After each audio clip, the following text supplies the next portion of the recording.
Hadithi au vitabu unasababisha kwamba hii sehemu ya ubongo iwe izidi kusikia na pia iwe activated.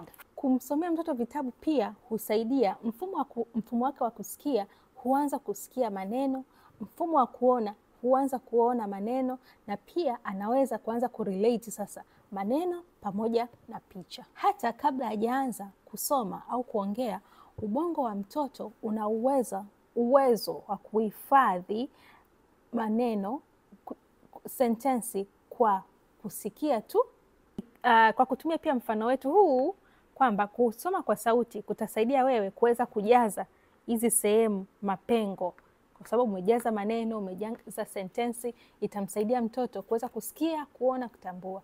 Pia kusoma kwa sauti kunasaidia kujenga upendo, uhusiano kati ya baba na mtoto, mama na mtoto, na pia mtoto anaweza kujenga kupata hisia mbalimbali, kama ni kwa upole, kama ni kwa hasira, kama ni kwa sauti. Kwa hiyo kumsomea mtoto hadithi, yani read aloud, inasaidia mambo mengi sana, na inatupaswa tujaribu kutengeneza hiyo desturi au culture kwa sisi wazazi kwa watoto wetu.